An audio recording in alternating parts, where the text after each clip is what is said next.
Namaste and greetings. I'm Mahima Kapoor, researcher at IMPRI, Impact and Policy Research Institute, Prabhav Evam Niti Anusandhan Sansthan, Nai Delhi. Extend a warm welcome to you all to the IMPRI #Web Policy Talk. Today, we have gathered for a talk on cohesive development in the Anthropocene. As part of the series, the State of Development Discourses, #Cohesive Development. This discussion is being organized by the IMPRI Center for Human Dignity and Development and delivered by Dr. Antje Linkenbach. I feel privileged to introduce the moderator for the session, Professor Sunil Ray. Sir is the former director at Sinha Institute of Social Studies, Patna, and an advisor at CDECS and IMPRI. Prior to that, he was a visiting fellow at the Institute of Development Studies, Sussex, and Institute of Oriental Studies, Russia. He was awarded Senior Fellowship by Government of Germany at Max Weber Stiftung to work on alternative development paradigm. He was part of the review mission of the European Commission and has worked on several consulting assignments with the World Bank and other international organizations. His papers have been published extensively in reputed national and international journals, and has authored several books, including Industrial Growth and Protection in India, Natural Resources, Organization and Technology Linkages, Management of Natural Resources, Institutions for Sustainable Livelihood, and Theorizing Cohesive Development and Alternative Paradigm. Welcome, sir. I am honored to introduce the speaker, Dr. Antje Linkenbach. Ma'am is a long-term fellow at the Max Weber Center for Advanced Cultural and Social Studies, University of Erfurt, Germany, and at the MS Marian Artegor International Center of Advanced Studies in the Humanities and Social Sciences, Metamorphosis of the Political in Delhi, India. She held teaching and research positions in Germany, Switzerland, and New Zealand. Her expertise includes anthropological and sociological theory, anthropology of development and environment, social movements, justice and inequality, human rights, indigenous rights. We welcome you, ma'am. Now, I invite Professor Ray to take the proceedings further, and we look forward to an enriching deliberation. Thank you. Thank you, Mahima. Thank you so much for your nice words. I have reasons to feel very privileged. I feel honored to have been given the opportunity by IMPRI to moderate to the discussion, the presentation to be made by Professor Linkenbach. The topic that she has chosen is something which is very relevant today and is going to be relevant further tomorrow, and without which it's too difficult for one, really, as I understand, talk about development, talk about growth, talk about economic change or transformation. That is going to be the basic understanding that one has to be very, very clear about, and to go ahead for chalking out what kind of development that one is looking forward. Professor Linkenbach, as I know her personally, is one of the finest scholars that I have come across in my career. The first time when I heard her, when I was with the ANC institution, and she was there speaking on Mahatma Gandhi. I do remember, it was impossible for many people to think, as a German scholar, how she is speaking on Mahatma Gandhi. What a depth, the deeper understanding that she had on Mahatma Gandhi's philosophy, on Mahatma Gandhi's idea, and at the same time, his Mahatma Gandhi's fundamental understanding about the environment is something which is very important for today. Honestly speaking, Professor Linkenbach, when I heard you on environmental aspect, I went to the library next day, searched for certain books on Mahatma Gandhi, which I never talked to you about, and started looking forward the relevant part of environment of Mahatma Gandhi's. And then I read it very carefully, and so it so happened that after a few months, I think, I was invited by the government of Bihar because they were organizing some seminar on environment. I was invited by the government of Bihar to speak on environment and Mahatma Gandhi. There's a celebration of Mahatma Gandhi's, 100 years. So, uh, so that really it helped me a lot to organize my thought, to learn first of all from the whole understanding of Mahatma Gandhi on environment, society, and development. And you trigger out that tremendous interest in that, wanted to learn more about it. And then I went through the literature and I could really speak about. And Bandana Shiva, I do not know whether you know about her. She was there with me and then she came and told me, Pat, that how much deeper understanding that you had in this Mahatma Gandhi's environment. I said, there is Professor Linkenbach who really initiated this process in my intellectual understanding, and therefore I have been able to get quite of exposure to that idea. Anyway, that's it besides the point. The point over here is the topic that she has chosen. That's something, cohesive development in uh, a cohesive development in the Anthropocene. I do not want to speak too much on that as she's going to speak, but before that, let me tell you that something, the cohesive development that we have been talking about. In fact, we got a book also being published, and Professor Linkenbach has a fantastic, very, very searching contribution in that volume, very fundamental. Something which sometimes I did feel while going through that, if you do not go through such literature, such exposition, it is too difficult for you to conceive as to how one can, as a researcher, link oneself to the milieu, to the people who are deprived, is something which is extraordinarily important for any development to talk about. And she really worked very hard on a theoretical premise based on her greater exposure to the tribal lives of the people in India, especially. And then she systematically argued as to how really one should connect oneself to the tribal life. And therefore, the question of environment, question of sustainability, question of development to cohesion is a cohesiveness. And that's why she conceived cohesiveness in a different way altogether. It's a part of the whole understanding of all of us. Now, cohesive understanding here, as I understand, and she's going to speak more just to briefly to explain, is a cohesiveness between individual, the humanity, and society. The society and the nature. Actually, this is, we need to view the biosphere. We need to view the biosphere not as a separate, society is not separate from it. Society is a part of the biosphere. Let's begin this one argument. Let's try to understand that society, it was never been taught in the universities earlier.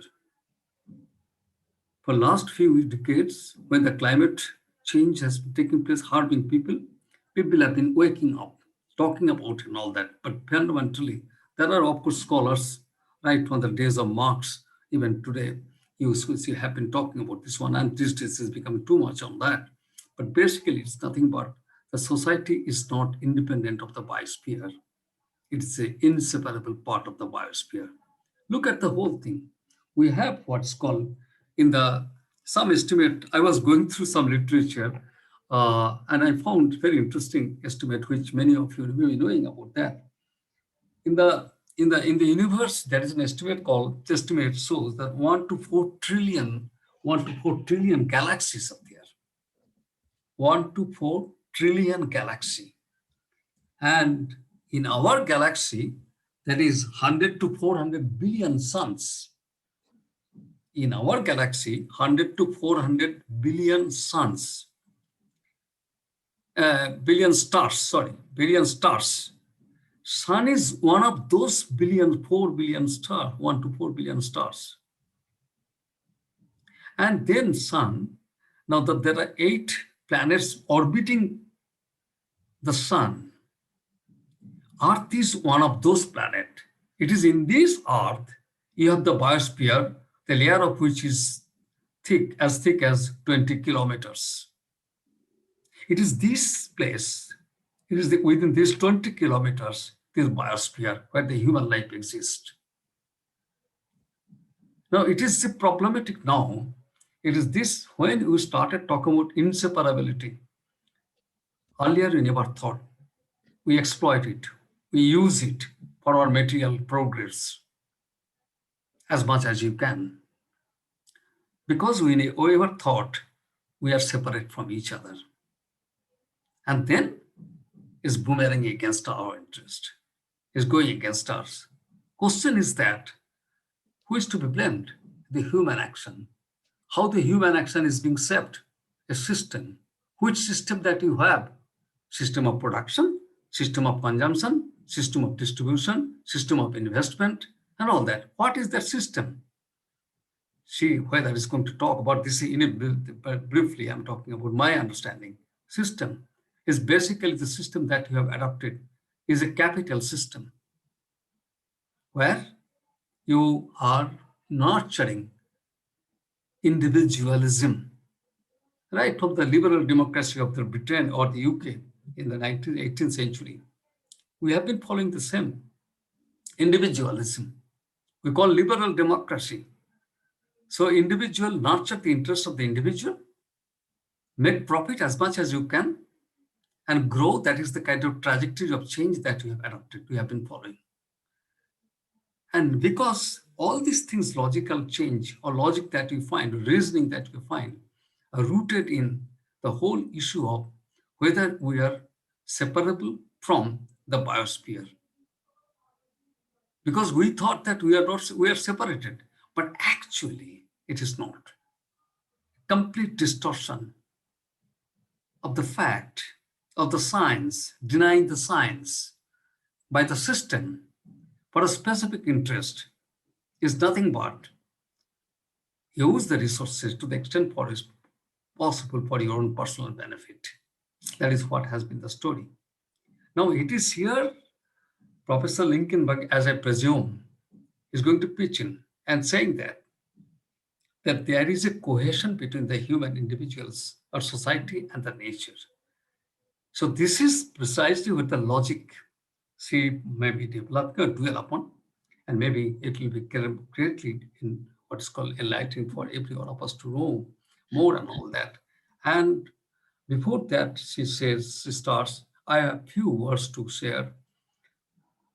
IMPRI, Director Dr. Ajit Kumar and his colleagues, they have opened this forum in this institute to invite a discussion, any discussion which is something primarily different from the kind of discussions that take place in a very repeated manner.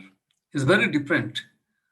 This forum is basically to invite a new idea, new understanding, new interpretations, and see this IMPRI has been nurturing this one, and this is perhaps the 9th or 10th presentations that is going to be made. Before that, several scholars from different countries, from various countries of the world and India also, they presented their views, understanding, which are extremely fascinating in varieties, intellectually stimulating. I'm sure this forum is going to get richly benefited by the contribution by Professor Linkenbach. Is something which is very close to our heart, cohesive development in the Anthropocene.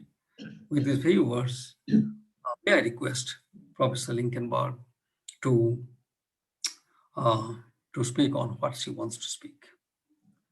Thank you so much. Professor Linkenbach. Thank you, Professor Ray, for this very kind words.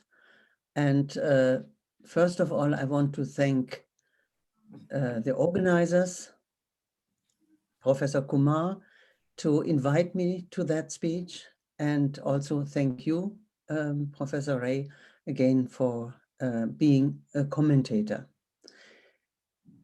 I start, as a starting point for this lecture, I take the book Theorizing Cohesive Development, an Alternative Paradigm, edited by Professor Ray and Neetu Chaudhary and Rajiv Kumar. A book which for the first time systematically and from an interdisciplinary background reflects on the concept of cohesive development.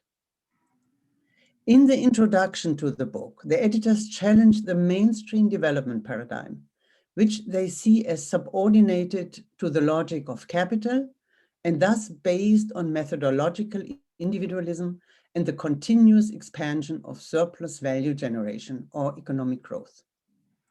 They highlight not only the resulting increase of global and national inequalities, the accumulation of wealth in the hands of a few, but also emphasize the growing metabolic rift in the relation between humans and nature.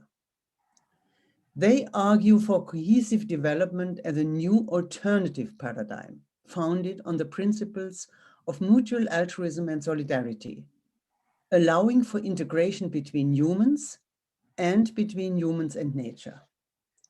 The new paradigm envisions human progress as a dialectic process based on co-evolution between humans and nature. Cohesive development as alternative paradigm, therefore, calls strongly for new human-world relationships. However, when it comes to reflections on the forms of transformation that are needed to bring out cohesiveness in its different dimensions, so far the focus is laid on the social world. There is broad consensus what forms sociality we need, how economics, how the politics should look like. Yet what cohesiveness means regarding our relations to nature remains underexplored and underdefined, as well as the concept of co-evolution, ranging so prominently in the definitions of cohesive development. I'm going to take up this challenge, and in this paper, I invite you to join me in reflections on possible ways of reconceptualizing human-nature relationships from a socio-anthropological perspective. However, before I start, I want to explain why I think that we really need to revisit our perspective on human-nature interaction. While already nearly 50 years ago, the Meadows report, commissioned by the Club of Rome, has indicated that under the then existing global conditions of economic growth and depletion of natural resources, the world will reach its limits, recent studies have painted an even more bleak picture of the world's future. My first subchapter is the challenges of the Anthropocene. The human footprint, a quantitative measure of how much humans are using the Earth's natural resources, shows that the human species has already exceeded the total biocapacity of the planet. Earth system scientists have developed a planetary boundaries approach, which, I quote, aims to define a safe operating space for human societies to develop and thrive. The framework identifies 9 processes which are integral to Earth system functioning, but are already substantially modified by human action. And these processes are in need of strict control to counter the risk of destabilization of the Earth system. And to name some of them, it's climate change, stratospheric ozone depletion, ocean acidification, biogeochemical flows due to phosphorus and nitrogen, land system change with main focus on conversion of forest as directly impacting climate, freshwater use, and atmospheric aerosol loading. Scientific data and accumulated scientific knowledge have provided ample evidence that the human species has not only profoundly altered the Earth over the centuries, but that anthropos is also the principal agent of the current predicament of global environmental and climate change. To acknowledge the cumulated human impact, geologists have suggested to describe the most recent period of Earth's history as Anthropocene, a term which was introduced by chemist Paul Crutzen and biologist Eugene Sturmer and has revived so far broad resonance in academic and public discourse. The naming of the new era is not undisputed. Scholars have criticized that the term Anthropocene claims that anthropos, the species, or humankind as a whole, is responsible for the large-scale modification of the Earth system, while in reality, only a particular kind of human being could be blamed. The destructive anthropos is the, quote, quintessential European and then Western rational subject, tells us Anne Gare, an individualist and exceptionalist figuration. And Dipesh Chakrabarty explicitly asks whether the poor of the world, whose carbon footprint is very low, can be held responsible for the genesis of the Anthropocene. Uneasiness with a focus on species responsibility has also encouraged scholars to seek alternative names for the current epoch. For example, Capitalocene or Chthuluktocene, Donna Haraway and Jason V. Moore. Capitalocene seems most appropriate to capture the processes leading to the, quote, ecocidal implications of European rationalism and capitalism, namely primitive accumulation and extractions, industrialization and dependency on fossil fuels, colonial and imperial expansionism, and the legal foundations for an international economic and political order favoring the global north. Chthuluksene, suggested by Haraway, points in a different direction. The name is taken from a spider and reminds us that human beings, quote, are not the only important actors in the world, with all other beings able simply to react. For her, the order is now reknitted. Human beings are with and of the earth, and the biotic and abiotic powers of this earth are the main story. Like Bruno Latour, Haraway focuses on Earth or Gaia as a, quote, complex systemic phenomena that compose a living planet. An autopoietic system, self-forming, boundary-maintaining, contingent, dynamic, and stable under some conditions. Whether one appreciates the name Chthuluksene or not, important is the idea of the symbiotic generativity of life it conveys. The entanglement of all beings, including humans, which have never been individuals in the sense of Western modernity. Haraway's Chthuluksene, so Anne Gare, refers to a relational world. It is an invitation, quote, to celebrate the porous hybridities, the tangles and knots and dynamic materialities of the world at multiple scales. This perspective deeply challenges the Western ontology and demands a fundamental revision of the conceptualization of nature-culture relationship and the related values and norms, rights and obligations. My second section is Hybrid Ontologies, a view from anthropology. Entanglements, hybridity, and shared agencies in the Anthropocene call into question human mastery of the earth, reflected in clear boundaries between subjectivity-activity and objectivity-passivity. Instead, they give proof that the human and the non-human part of nature can be both subject and object, collaboratively shaping their future. Scholars are aware that such paradigmatic change in human-nature relations is difficult to bring about and not a few have suggested to look at anthropology, a discipline which was always confronted with difference and tried to engage with concepts, worldviews, and ways of life of the others. The most recent ontological turn in anthropology, in particular, is said to offer a chance to think beyond the human and consequently revive radical alterity.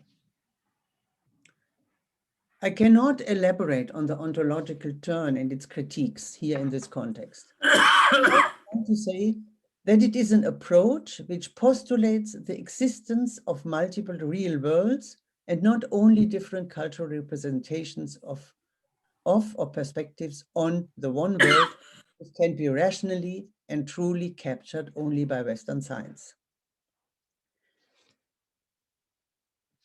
To say a word of care, that such a view can result in an extreme form of exoticization and essentialization, and often fails to see the analytic capacities and the everyday pragmatism of indigenous life.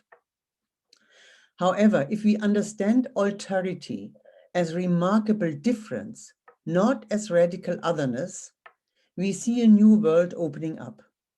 A world of different epistemologies, forms of knowledge and interpretation. And we should try to learn from this world. Anthropology shows us that indigenous people are, on the one hand, critical intellectual agents whose analytic capacities are just as powerful, vexed, and complex as our own. This is a quote from Michael Sepek. But on the other hand, their life is embedded in a different cosmological vision. It is based on a different way of seeing, experiencing, and living with what we consider external nature. For them, agency is not the sole domain of human beings, but is attributed equally to non-human life and to things. Personhood emerges wherever is life, and so does representation, intention, and purpose. This is a quote from Viveros de Castro. I want to give you a few very small testimonies voiced by Indian Adivasi and by Australian Aborigines, indicating a deeply personalized and emotional relation to land and non-human living and non-living beings. Gregory Balder from Orissa says, "We dream of our land. Everything that we see, we walk on, we feel through our body belongs to our land. We need the land to think about ourselves, to know who we are. We are no people without our land." And Karyan, a man from Kerala, tells us, "We have always lived in these forests. Wild animals used to roam freely in search of food. Neither of us was frightened of the other. We are all part of one family." And Harvey, a Yanu Yuva man from northern Australia, is convinced, "The dreamings are our ancestors, no matter if there are fish, birds, men, women, animals, wind, or rain. It was these dreamings that made our law.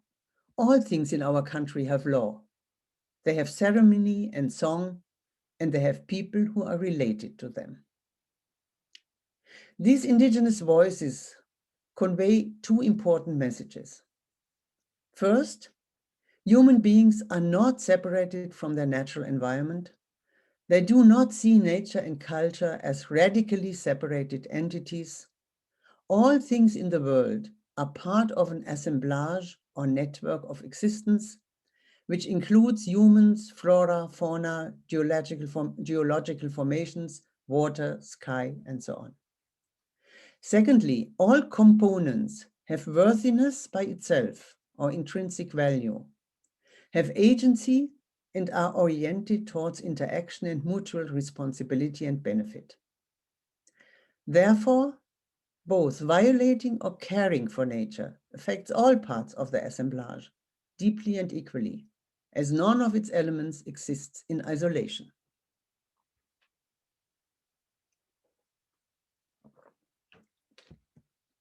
My third section is Rethinking Nature in Western Epistemology.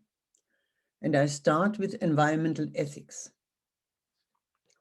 Anthropology gives important inspirations, but it is not the only source of a critical view on Western human-nature relationships.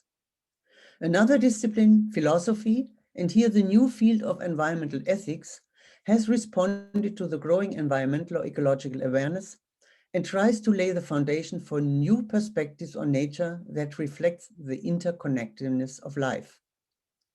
Value theories ask how it is possible to overcome the objectivation and instrumentalization of nature and establish a respectful relationship. Discovering non-instrumental value in nature is imperative for changing the human validation of nature.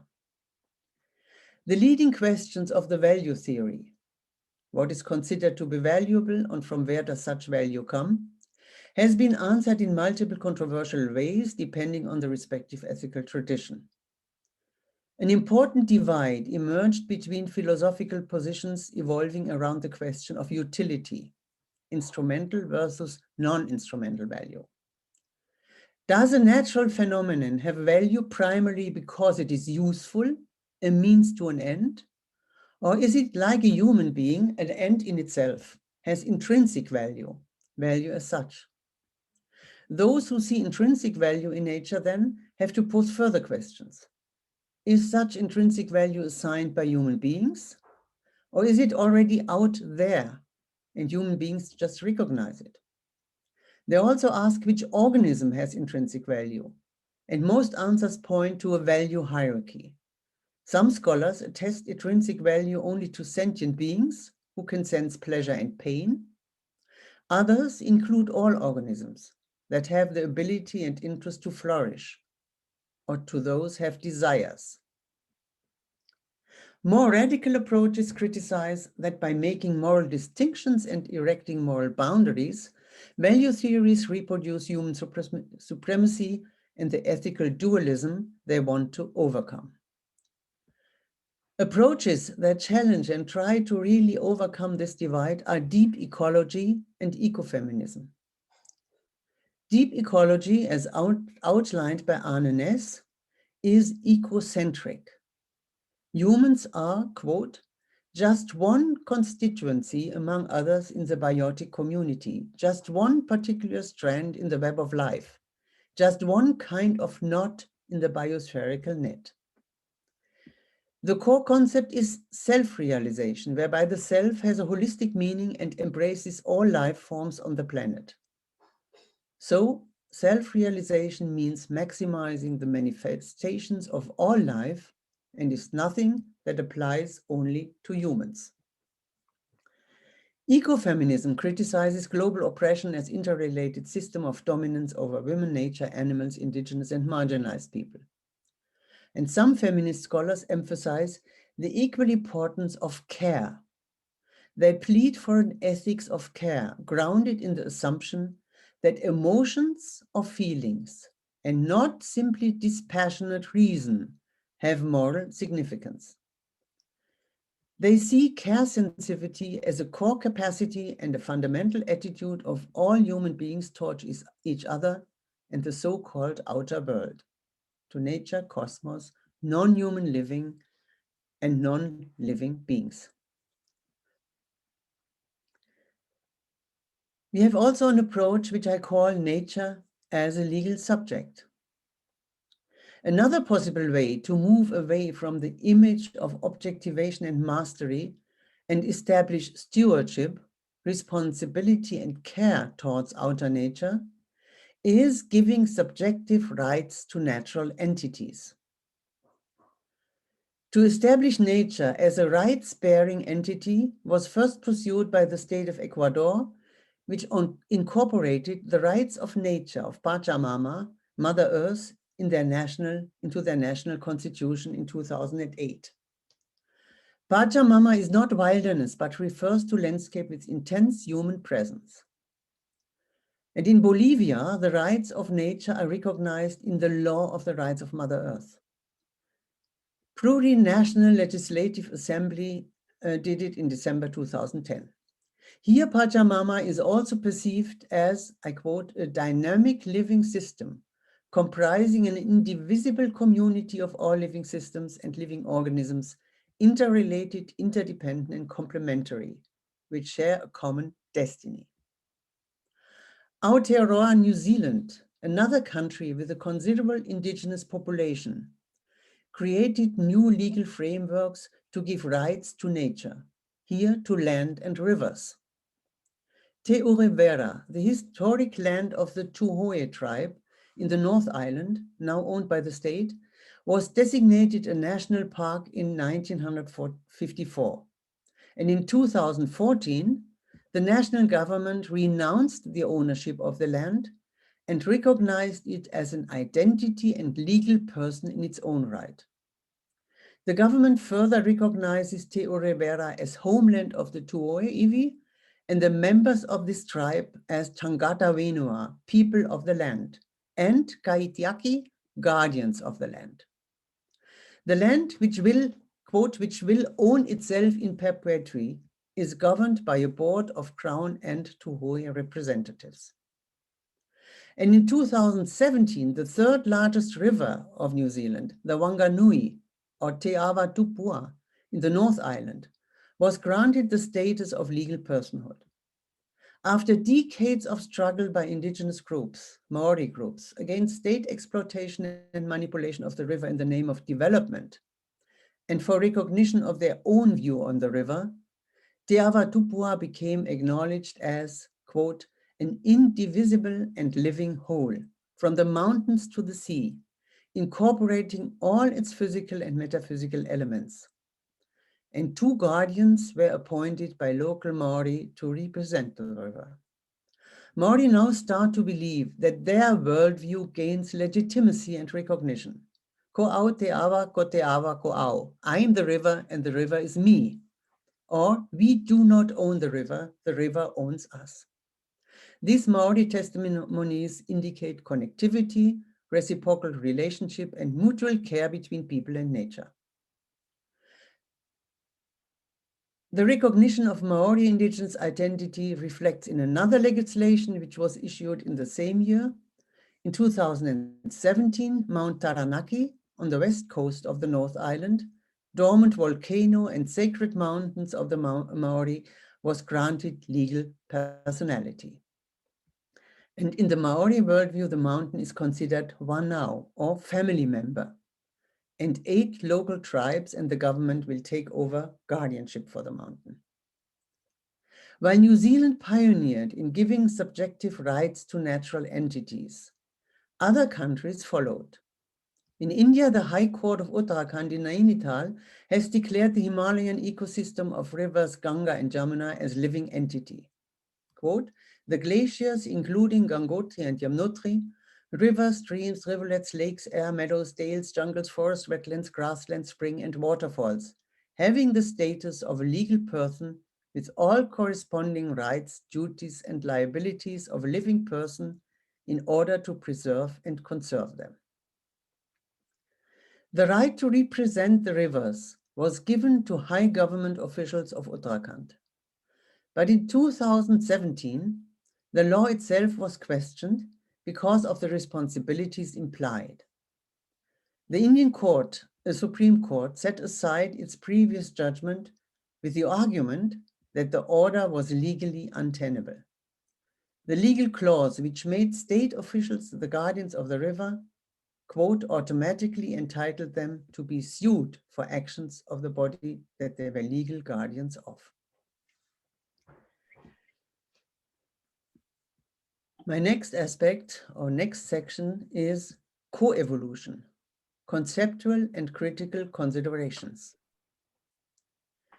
Since the 18th century, European modernity was guided by what sociologist Peter Wagner calls a strong concept of progress.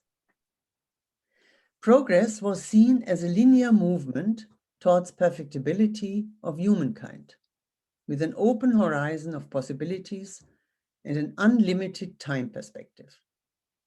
Progress did not indicate singular improvements, but as collective singular included a variety of different phenomena.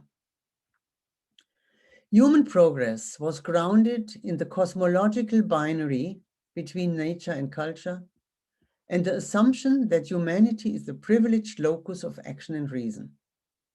Only humans are rational beings capable of rational problem solving and learning. They have agency, subjectivity, and autonomy and freedom. Humans have full mastery over nature, and the latter is nothing than object of manipulation, domination, and transformation in the service of humanity. Nature is subordinated and has no will and agency of itself. By highlighting coevolution and the dialectics of progress, cohesive development as concept and practice claims to challenge the post-Enlightenment idea of progress and to recognize the interdependence, entanglements, and shared agencies of humans and other manifestations of nature. However, as I postulated in the beginning, the concept of coevolution is still underexplored. Let us start by trying firstly to clarify coevolution, and then secondly ask whether it is a convincing and useful concept in the process of outlining cohesive development.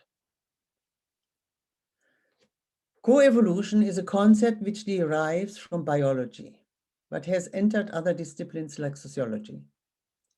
A pioneer in bringing coevolution to sociology is Richard B. Norgaard. Broadly, he defined coevolution as, quote, the sum of evolutionary changes of interrelated entities selecting on the characteristics of each other. Each entity in a coevolutionary relationship exerts selective pressures on the other, whereby each affects each other's evolution. And Norgaard explicitly states, note that with coevolution, there is no equivalent to the concept of progress. The characteristics of species simply change in response to each other's changes. For Norgaard, coevolution happens between the social and the natural system. And he breaks the social system into 4 subsystems: values, knowledge, organization, and technology. Coevolution then is a process, quote, wherein each subsystem interacts with the others in direct ways, while they also co-evolve together through selecting on the characteristics of each other, while also interacting and co-evolving with the natural system. The distribution of characteristics in each subsystem also changes by innovations and introductions from other areas. Quote, end. Without going into details, Norgaard's concept of coevolution seems to allow for a profound transformation of human-nature relationships. First, the many dimensions of nature and the human world must be seen as assemblage. And this is a word, I used it already, but it was introduced by Deleuze-Guattari. An assemblage consisting of entities with fluid relationships, powers, dynamics, and connectivities. Second, as each part of the natural or the social system has its own agency and its own mechanisms to evolve in reaction to others, humans don't exert supremacy. Third, in a co-evolving world, change may bring disorder as well as improved welfare. The capacity of humans to predict and control the future is comparatively less. Consequently, Norgaard says, the human thinking has the chance to move from material progress to holistic survival and morality, from knowledge hubris to knowledge humility, from individualism to cooperation and care, from private property to global commons.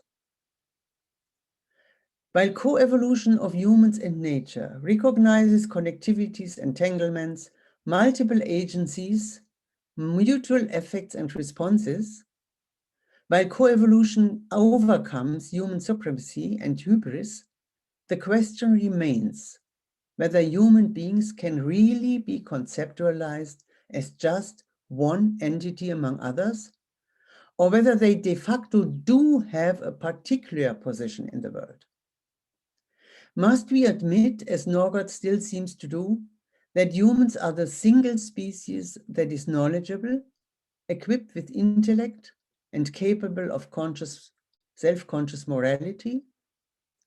Is there any other species which has also exceeded the threshold of self-conscious intellect? Does probably the concept of coevolution conceal the fact that humans have not necessarily a position of supremacy, but a certain singularity and particularity in the world? I do not claim to give a definitive answer to that. However, with the following, I want to initiate discussion.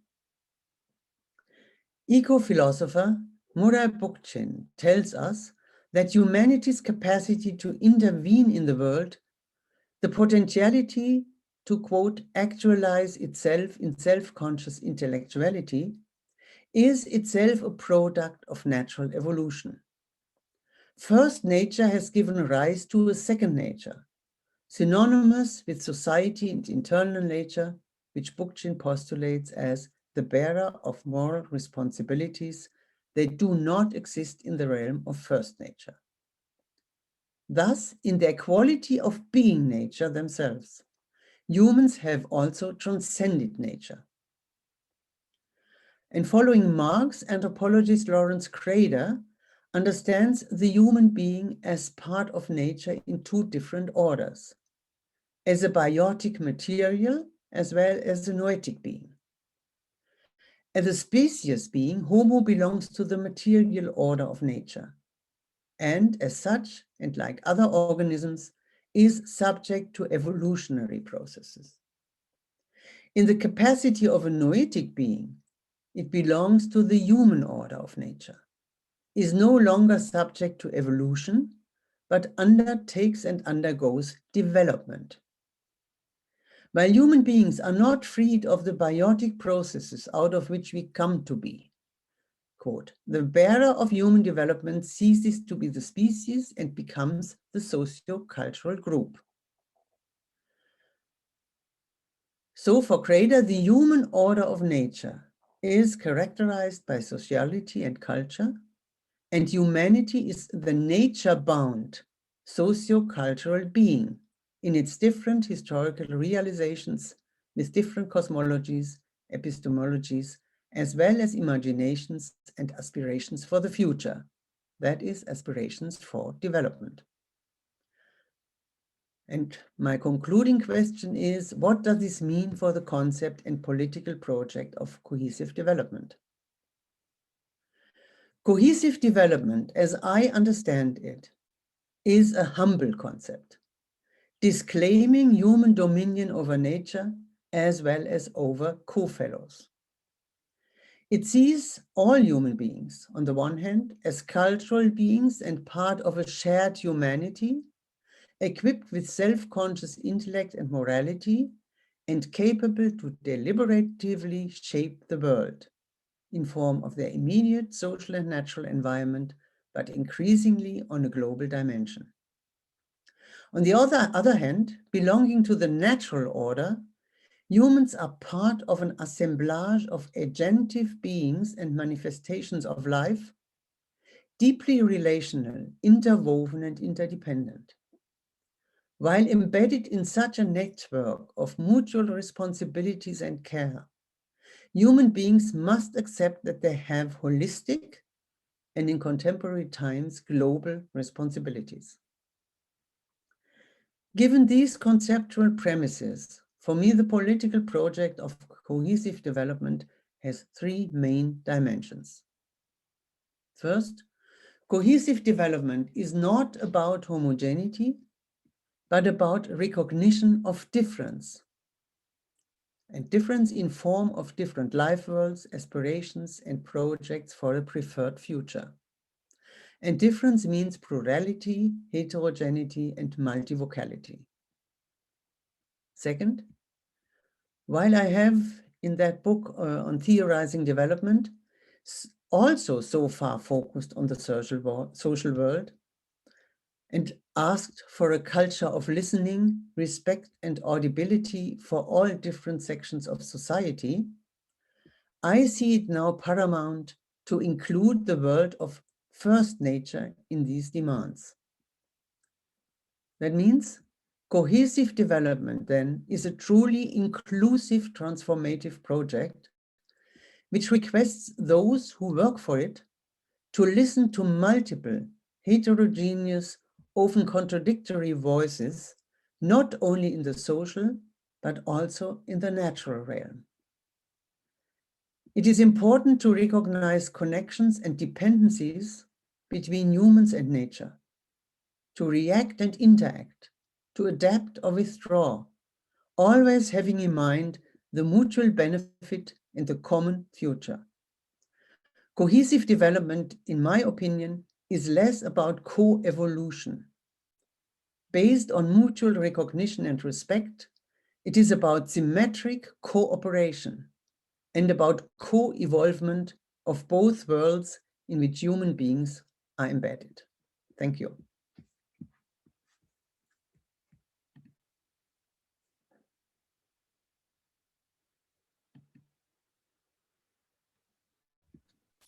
Sunil sir, please unmute yourself.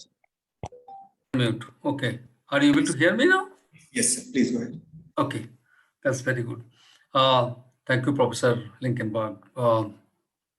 I must say that I don't know how do I explain or express my gratitude to you. It's a very extraordinarily stimulating from different points of view. It's a kind of interdisciplinary, as you said right in the beginning, and as you understand, is absolutely an interdisciplinary approach. And the way you have weaved in the components from different disciplines is something gives you what is called a total understanding, a deeper understanding. Whether you talk about co-evolution from the biological side or point of view, or you talk about the mutual benefit for each other, and therefore the collective action that you talk about, or you talk about audibility, or you talk about what is called differences among the people. You recognize, and that's the one thing which very nicely you at the end clearly explained, that is not necessarily homogenization. You do recognize the differences culturally, socially, you have the differences. But then question is that when you talk about the co-evolution of human and nature, and there comes what is called how to bring all these people together with despite the fact there are differences. But that is the collective action. The question is much more broader and much more serious. It's a crisis of civilization in this book, I wrote in the preface also. The crisis of civilization, whether one agrees or not, whether the American president agrees or not, and different what is called, if I just put it a bit of what is called what has been happening for several decades. This summit, environmental summit that takes place at the international level. I wrote 2-3 papers also on that one also. And you find the how, I'm just going further. How in practice the political power, the superpowers, the powers that have vested interest in the system, the power that really increases the inequality among the people, the power that wants to really absorb everything at their own end. It is this power how are disturbing or destroying this homogeneity of idea, not homogeneity in terms of people's culture and so on and so forth, homogeneity of idea. When you talk about Paris conference came only just a few months ago, but earlier to the Copenhagen and then before that also. And I do remember one thing, even, this Kyoto protocol that you had, people coming together and recognizing the fact that we are having not climate change alone, but we are having a serious problem to the whole of environment of the universe. Difficult for us to sustain. And the years to come, we will find that we do not know where we are going to go. I do remember when I was in the World Bank team, we are estimating the fossil fuel. How long the store of this, because this is the kind of a resource which is not renewable, non-renewable resource. Now the stock that you have, the idea stock, estimated stock all over the world, spread all over the world. Now put them together region-wise, and then you see what exactly is coming about. And then you're coming together as to if the rate of exploitation is like this, and if the people utilizes, a certain rate, now if the vehicles increases, if the factories increases, so on and so forth, so we have got a rate. Now, how long it will take to get exhausted, to exhaust the entire resource base, because this is not renewable. And therefore, what is the alternative that you can think about? That was a kind of a task that was given to our group. Now, we did work very hard on that day in, day out. And then I found that by 2050, we are nearing completion. Stocks are going to be completed, completely exhausted, 2050. It means that, and this seminar took place in 2011 or 12, I think 8 or 9. And then this many years after is going to exist. That means by that time, the whole universe, the planet Earth need to really look for some alternative use of the resources. Now look here, again, there is a big politics. I do not want to spell out in a greater detail, but we found the utilization pattern of various countries. And it is again the 6 or 7 countries of the world who have been what is called mainly responsible for what is called CO2 emission. And again, in the per capita consumption of these resources that you see, it is a few countries like America whose 1,000 times, millions, 1,000 times greater than an average Indian or average Ugandan or average Sri Lankan. Now, the question is that resources, you have few countries' resources deposit, not getting exhausted, whereas some countries are getting exhausted continuously. It's particularly the Middle East. But some countries keeping their reserves intact. That is something which we really questioned. And then again, the question is that, is it possible to have an alternative next? Look at the alternative. Then there are many reports that have come in the alternative. Now, solar system that some of the companies are taking interest in the solar system and all that. And there are other systems that are looking forward. The geothermal cultivation as is kind of a substitute, then it's turned out to be highly uneconomic. There's something. I do not want to get into all the details. And then again, there are stories. There are scientific experiments that scientists they talk about. They said that even if you produce certain thing, you want to going to use the petrol, the non-renewable resource, fossil fuel. So it is the kind of what is called Jevons paradox. As you know, the Jevons paradox. You want to stop it, but to stop it, you use the resources, and that was a paradoxical situation he left into. But at the same time, look at the whole argument. Nobody is talking about this co-evolution. Nobody is at that level, talking about, well, how the society has to be redesigned, how the alternative or the new system of production or new system of consumption or new different alternative system that you need to think about for the sake of the civilization back, taking the civilization back. Too difficult for us to understand about this kind of thing, because even if you bank upon what is called the solar system and other kind of system which we talk about alternative, fine, but there are many studies that show that again to use those kinds of things, you have certain amount of dependence, great amount of dependence on the fossil fuel. In other words, this paradox is going to be there to harm or what is called. In other words, what I'm trying to say and what she has been arguing, I'm linking it to the what she has been arguing. There is precisely where you need to recognize, which you can't avoid. You did avoid 200 years ago when the industrial revolution took place, cunningly. And the father of economics is Adam Smith. I squarely blame the system of thought that time these people had conspired against the civilization. I do see the reason for that. Okay, we realized it, we have to check it. How do you go about it? You are not going to do that. We are not prepared to do that. And there she argues, the co-evolution is something which is scientific. It is something like, which is indispensable, which you cannot really compromise with. It's bound to be there to accept in order to save our planet, in order to save us, in order to save the next generation, in order to see that our civilization progresses.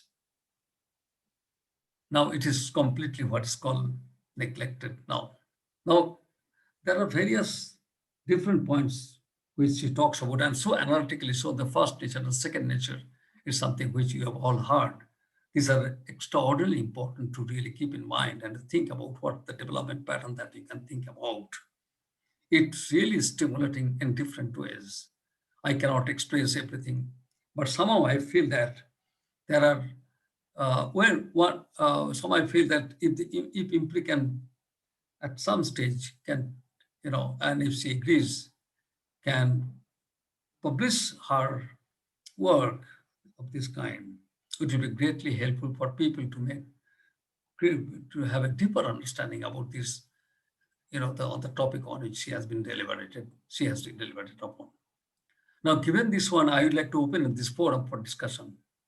Maybe that there could be some good points, discussion points and all that. And I will request Professor Linkenbach to respond to their queries or questions. Now, may I open this forum for discussion, for debate, for questions and queries. Thank you so much. If anybody is there too, Dr. Arjun. So one question, and thank you so much, Dr. Antje ma'am, for such a wonderful lecture. We really enjoyed it. It's been some time that so much of excellent points you have put. Ma'am, you have also given the example from Global South, Australia, and others also, that how on ground people are reacting to it. One of my question and the concern which was coming, that how do you see various countries responding to it? There are also multilateral bodies, diverse set of players here. How do you see that going forward? We have many stories, theories, and different, even as Professor Ray was suggesting, that IPCC panel and so many of things also going. And we have a lot of literature also from science, now integrating with social science. How do you see this, the cohesive development in coordination? Is it leading to anything? And one question, Mahima, do you have to ask anything? Yes, sir. So I had a question regarding, especially with climate change at the center stage in international debates and discussions. Who should be bearing the cost of climate change? What is the perspective of developed countries and the so-called underdeveloped or developing countries regarding the responses to climate change? Thank you. Ma'am, over to you. Yes. Okay, thank you. I'll just start with the last question. You have pointed to an important problem.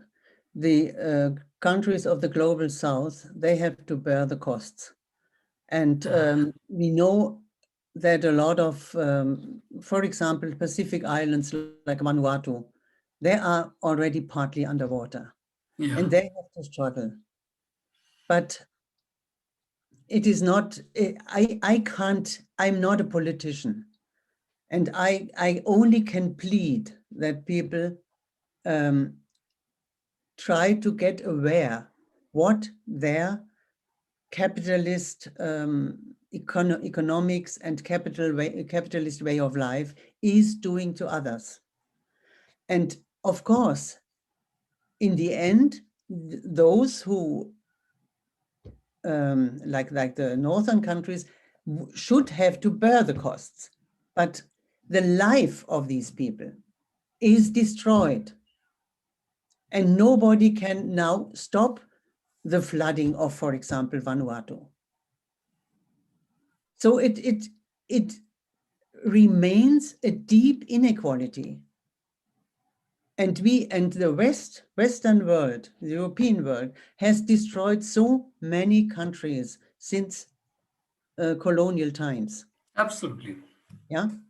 And talking about responsibility, talking about rehabilitation or whatever, it remains somehow without any effect.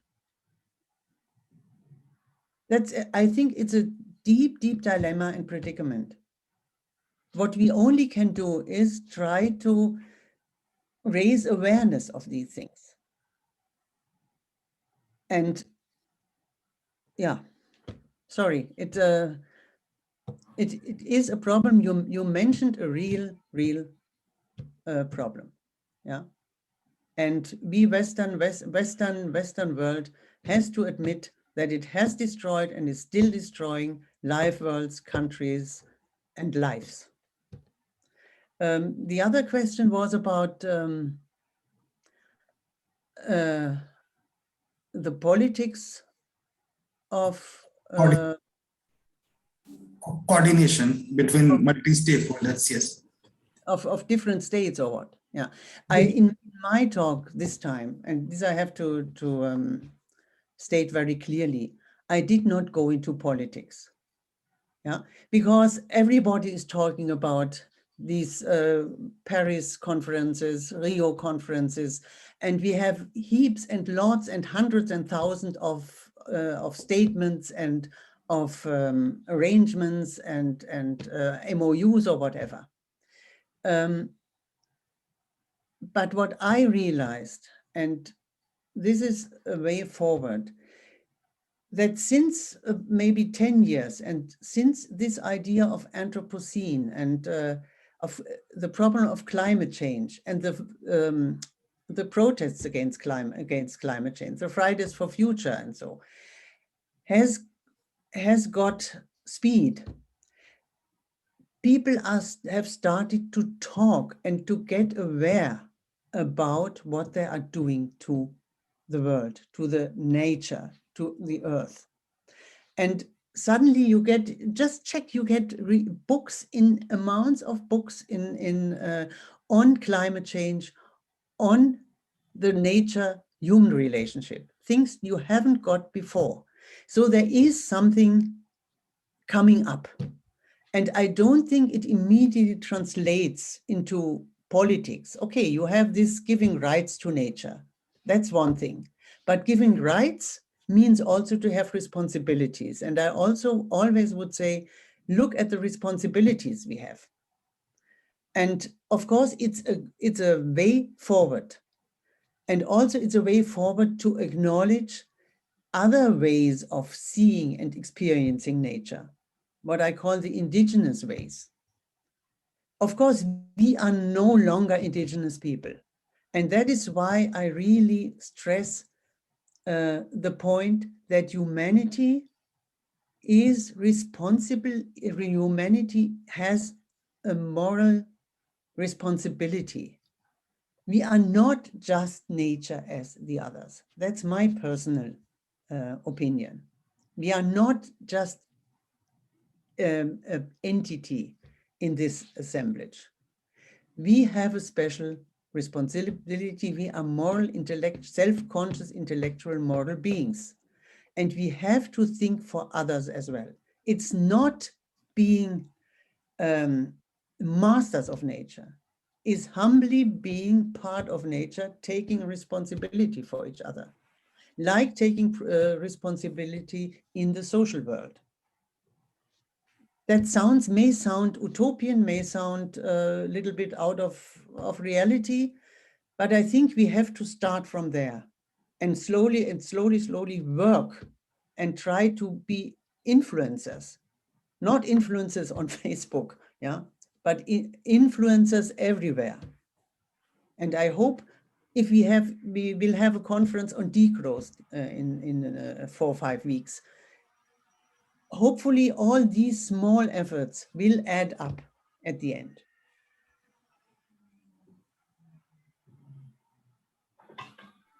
Yeah, very interesting. Yeah. Any more? Yes, so Dr. Arjun. One last question. As Professor Ray also pointed out that Sakshi, I will come back. Yes, that it is becoming as one of the most prominent civilizational question. How do you, Angie ma'am, respond to that? And how we will move towards the way forward if it is the civilizational question for all of the humanity, or how do we see in our Anthropocene that different set of people taking, but when you're talking about indigenous people, there is also diversity among that. So people also want to do things their own way. How do you see that behavior thing coming into this solidarity approach? I remember that it was, I think, Dipesh Chakrabarty who said, okay, this human footprint is especially great in the northern world. But now, the moment things have developed like they are, it becomes a civilizational problem. It becomes a problem everybody has to join to solve. So, and it comes back to the responsibility. It's a bit unfair. Those who have, who are those who did the harm are in the boat with others who have, who were, so to say, the victims. But we all have to join and we all have to work together. And I'm also not idealizing indigenous people. I'm very much aware that we have different ways of different ideas and visions and aspirations for the future. And I also know that no indigenous person will remain in the state they have been. They all are part of the modern world now. Forcefully, but they also have to, but they also now have chosen to be part of that world. But the interesting thing is to give them the chance to select how much of this modern world they want to have. And not forcefully bring them development. Therefore, development has to come, or the preferred future has to come from the people themselves. It has to be from the bottom up and not the other way around. And therefore, heterogeneity, multivocality, we have to listen. We have to listen to all social groups, and we have to listen to nature, because we are we have responsibility for both. Right. Over to Sunil, sir. So would you like to add anything? Anybody else? Sakshi has posed a question, but that's a very technical question, so we can leave that. Yeah, let Sakshi speak. Sakshi, do you want to speak? Good afternoon. Thank you, ma'am, for the engaging conversation. It was, I was dwelling in specifically referring to the IUCN, where they've recently published their Global Commons in the Anthropocene World Development on a Stable and Resilient Planet report. And in that report, they were talking about 4 mega trends, which was food, energy, agriculture, and urbanization, as the mega trends that would define how the Anthropocene would develop into a sustainable and livable planet. So in the 4th mega trend, they speak about something called the circular economy. And in the circular economy, one major section was the one major section of the 4th point, the 4th mega trend was the which was basically talking about production that can come from recycling, reusing, and Please speak slowly. Please speak slow. Sorry. Not able to hear you properly. Further slow. 3 times slow. Yeah. Slowly make your point. Slowly. There's nothing to hurry up. Yeah. It's not about the speed. It's about it's like a patchwork. It comes and goes. Is it better, ma'am? The voice Yeah. is better now? Yeah. Sorry. So the the fourth mega trend that they were talking about was urbanization. And in urbanization, they spoke about the need for a circular economy other than livable environment, the environment conditions. The circular economy was reliant on the first recycling and then the recycling production. So having an entire production sector through recycling of products. And you have a major shift to such thrift production that has happened in the global north now. But the global south, these thrift products are extremely expensive for consumer markets. So my question was that how do we successfully establish markets in terms of production chains and making these products affordable for a consumer market in Indian urban sectors or global south urban sectors for that matter? To that question, actually, I can't give you an answer. I think it's a very valid question, but for me, it's too technical because I'm not working in this area. But you are right. The whole recycling economy is something which has come up here in Europe in a very broad way, and it might be too expensive but I don't know actually about this. Yes, ma'am. Yeah, but keep it in mind, it's a very, very valid question. Yeah.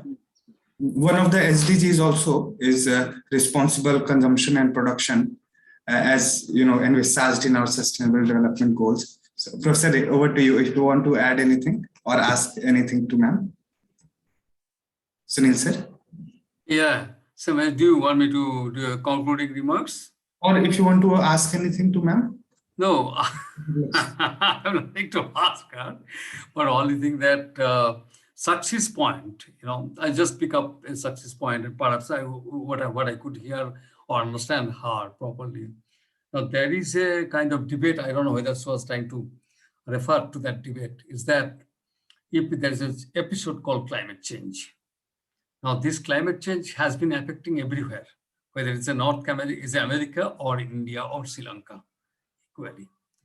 Now, impact of it primarily is seen at the moment, as Professor Linkage is rightly said, that much more severe in the south than as compared to north. But at the end, everyone in the planet Earth will have to suffer. Whether you are located there in the North America or India or Sri Lanka or Bangladesh, everybody will be happy. It's natural, something which cannot be undone. Now you have a disproportionate impact of what is called climate change. Okay. Now suppose the debate is, if you want to have, that is what exactly in 2012, Kyoto Protocol, this issue came up. It was resolved also to a great extent. And what is that? Now, if you have low industrial base, so your emission of CO2 will be less. You have a large industrial base, your CO2 emission will be large. That is what has been there. And that's the reason why it is always said that historically responsible these developed countries are, to the extent that 90% of the total pollution or CO2 emission is being done by this country historically. And therefore, it was decided that the developed countries will have to compensate the loss being incurred by the developing countries of the South. And therefore, kind of a balance to be brought about. And Kyoto Protocol was also an attempt to really nullify this point, to say that, well, fine, if this is the case that you are entitled to pollute this much, you are entitled to emit this much, you are entitled to emit this much. So the kind of distributional pattern was there to talk about, to bring about a balance. Now, the argument of the developing countries was at that point of time, which is even now also, if you apply your criteria onto us, you cannot, because we cannot progress then. We cannot have development, we can't have industries. Okay, so you stop here at some point. Now, for example, if I do quote the estimation being done by the World Bank, they said that developed countries have the zero growth rate, then emission will be much lower. If the growth rate is zero, in some cases, negative growth rate they talk about. You understand between the zero and negative. Now, if the negative growth rate is there, then the development will be there, then there will be protection. Now, who is going to go for it? Now, for example, the developing, now in the process, Soviet, say for example, Russia Russia, India, these two countries really now, the CO2 emission is maximum now as compared to many other. Okay, that has been there. The argument is there, why should we not develop our industries? Just because the fact that historically you are responsible for this CO2 emission and the pollution of this kind of climate change, do you think that we have to suffer even by vertical stopping our industries to come up? That is the argument. Now the point is that here, you need to really work out something of the kind. This Paris coming, there's no, this latest job, the one which said they never came out with any solution of that kind.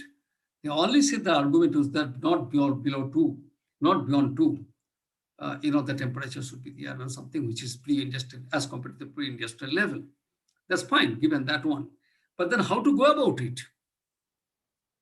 The only attempt that was made on the Kyoto Protocol, that is in 2012, where the distribution of this was called pain and pleasure was there very much. At that one attempt was made. But after that, nothing of that kind was there. And that has been going on, that's being spoiled, that's being destroyed. And it's being destroyed with, again, if I bring the political dimension, here they are the superpowers in the world, they did it. Now, at the end, what he said that Professor Linkenbach, everybody has to suffer. Now, suppose you produce a good, and if there's a demand for the good, what is the function? What is the need for you to produce the good? Can you produce anymore if there's no demand? It is something that is what exactly happened. If the people are not there, what is that? What is that you're going to do? You can't do anything anymore, and therefore you need to stop somewhere.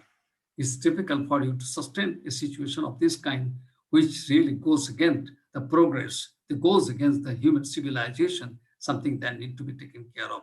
That is precisely where Professor Linkenbach talks about. Very interestingly, she said that you don't think that you are only social entity from the point of view of individual interest. You have a commitment to the society. It means the reframing of society, reframing your individual, your definition. You need to define your own way. And once you do that one, you have a different paradigm altogether. Never an epistemology before you really think about it, That is something which is very important for us to recognize. And this, look at the point. It means that you need to redesign your institution. Here comes the institution. And Professor Linkenbach may be agreeing with me on that one. Redesigning the social institution. The institution that is social institution, economic institution, political institution, whatever form, in whichever way it is there, it defines individual and social entity in a way which is not acceptable. If you accept Professor Linkenbach's formula or understanding of how one should define the social entity, people like us, then you need to redesign your social institution, economic institution, political institutions, because you are not only living for yourselves, you are living for others as well. It means the mutual reciprocity. It means the mutual connectivity. It means the collective action. That is precisely what she is trying to hint at. And therefore, if you go for that kind of thing, it means that you are really prescribing new principles of organizing the economy and society. So the kind of principles of organizing the society and economy that you have at the moment is something which is individual-centric. It doesn't allow the individual to do, it doesn't allow many people go voluntarily, that's a different thing. But if you really see, it's systematically understanding of what this exactly is all about, and what is that we are being taught, what is that we are teaching our children, what is that our forefathers taught us, how to be selfish, how to go about it and all that. How many of us being taught that you are not only a person, individual, but also you have also for the society? How many of our parents have taught this kind of, the parents also not being taught that way? That means the social institution is of this kind, and that has produced an economic institution. And this economic institution, that is what Polanyi's talk about. This is exactly the Polanyi great transformation really fits in. If society has accepted the economic institution, now the society, what its contribution is that economy has overtaken the society. Because we got the feedback, and therefore because individual liberty and all that is after the what is called during the industrial revolution, it superseded, it overtaken. It's not the society defines the economy. It is the defined economy which is defining the society. But this economy is being taught again by the kind of what's individual. They redefine. They define the society, not the society was like that. That is the anthropological approach, where the society was believing in reciprocity, mutual respect for each other. That is a kind of society that was there. The moment then, once you have the industrial revolution, once you have the grid as the principles of development, grid economics developed, completely at the banner and the now with being nurtured by Adam Smith and the rest of the people doing the industrial revolution. Then you define the individual in a different way. No. Individual is not like that. Individual is selfish, therefore supply creates its own demand. You go for goods, produce which are commodity, market, make profit, that kind of logic. And individual is put into that logic. So individual is taken away from polarized society, was taken away, snatched from the polarized society of reciprocity, put it in the individual-oriented, centric individual-centric approach, and then put it in the industrial development and all that. And that become the rhythm, that become the logic, that become the reasons for development. Here, we need to change it. That is what Professor Linkenbach talks about. We cannot have this kind of similar type of what's called, we need to frame it up. We need to reframe it and say that no, individual is not like that. Individual has to be different. Individual not only for selfish interest, but also for the society as well. And there comes the question of solidarity. There comes the question of what's called mutual reciprocity. There comes the collective action. This is precisely what the message Professor Linkenbach is giving to us. That is something which really, I find that if you really want to, if we all want to create a world, the world for everybody, the world where everybody can live with dignity, we need to reframe, we need to redefine what individual is all about, number one. If we do it, then of course we will have a different social institutions. The institutions which Polanyi spoke about. Then we have an economic institution following. We have a political institution of that kind. It's not a dream. It's logically sound to think about. And therefore, this gives you a sense of how to organize, how to really have a new principles, organizing principles, new principles to organize the society and the economy. So it stems from there, define the individual institutions and principles of new principles of change. I think that is what the interlinkage is all about. If anybody, any other question, any question is there from anybody's side, I'll be very happy to entertain, and Professor Linkenbach will be able to respond. If nothing is there, if anybody is there, Dr. Arjun. Sir, I was asking if Dr. Linkenbach also wants to give a final words, or if you want to say anything. Yeah, thank you. I agree with Professor Ray, but only partly, because he again focused very much on the social world. And actually, I wanted to raise awareness, and that was my talk, that we should not only think about changing society. Of course, everything what you said is very valid. We have to be responsible in the social world for each other, but we are part of a greater entity. We are part of nature as well. And if we only think about how to change the social world and not thinking about how we can relate in a different way to nature and to our environment, and that what is feeding and sustaining us, we won't come further. We will not be able to have a changed or a cohesive society. Cohesiveness is also necessary with relation to nature, and we have to listen to nature's voice as well. That's just my message in this talk. Thank you. Yeah, thank you so much. Dr. Arjun, may I conclude it one? Yes, Yeah, please. now this is Professor Linkenbach. No, actually I was trying to tell you that in the context of what you talked about, the changing the relationship between human beings and nature. That is what exactly, what kind of relationship that you have. In this context, and the whole argument, as you know, is around that one only. The relationship, the new relationship with the nature. That is what exactly is something. That is what the message is all about and all that. And to have this kind of a relationship really in practice, what is that you should do in practice? And it gives you a line of what's action to be taken by the individual, redefine.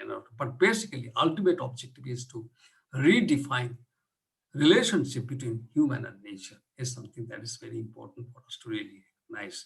And you have underlined it very carefully and nicely and very convincingly. That is something which is very important for us, not only from your point, from a specific, what is called discipline point of view of it, but is the interdisciplinary kind of thing that you talked about more. But something which one should really methodologically one finds is very strong and very important for us to really learn from you. So I must thank you so much, Professor Linkenbach. You could really have some time, to share your thought over here, although you're too busy with your own works and all that. But then still, Dr. Arjun could really make it possible to have you in this forum to speak on something which is very relevant for every one of us. Thank you so much, and thank you all who have participated in this discussion. Thank you so much.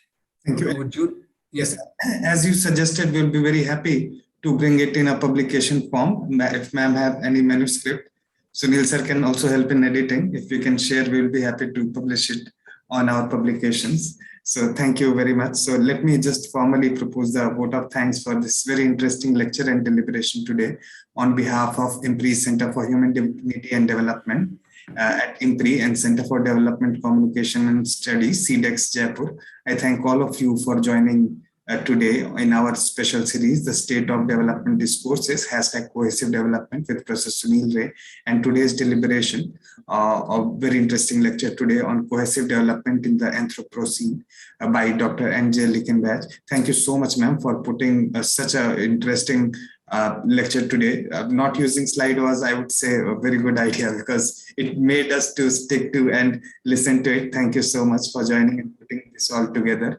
And I'm also thankful to Professor Sunil Ray for chairing and moderating this discussion. Thank you, sir, as always. And we look forward to all of you for joining in our future episodes of #Cohesive Development, those who have joined here on Facebook and later watch on our YouTube and our other podcasts. Thank you so much, and please take care of yourself. Thank you. Thank you so much, Anjana. We will surely meet when you'll come to New Delhi, whenever possible. Okay. Yes. I'm looking forward to that. Now she's going to organize, an international seminar on degrowth. Various scholars from all over the world. Is it with ICAS? Yeah. Is it with, very shortly? is it with ICAS MP, ma'am? Yeah. Here? Is it with ICAS MP Center? It is with ICAS MP, yeah. And Professor Ray is also co-organizer. So we are three. And we wanted to have it in person in October, but it's not possible because people have to come from Africa, from Brazil. And so we will have it, we will split it. We have it online first, present draft papers, and then hopefully can meet in spring. Great. I look forward to it. We also know Laila very well. Keep visiting the office. You are planning to meet personally. That's in the month of February, no? Personal meeting, February. Yeah. February or March or somewhere, if it is possible. We have to figure that out, no? Figure that out. Probably where are we going to do it?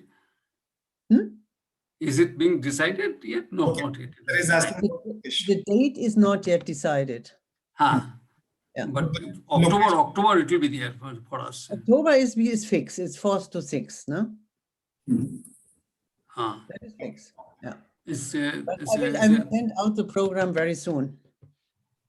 Sure. There are holiday season now, and in Europe, August is basically holiday season, and you can get nobody. No, that's really good. In fact, this something is seminar of this on this topic is perhaps is going to take place in India for the first time. You know, There are earlier other, never. I just got information that they're also in Netherlands, they have a conference on degrowth, but I have no idea about that. Many places it has started, yeah. Especially. No, it's something which is going to really trigger off the huge debate and discussion. That is what I could guess. Thank you. So much looking forward to it. Have a nice day. Thank you very much. And Dr. Arjun may be interested also to join later on. Bye. Yes, yes. Yeah.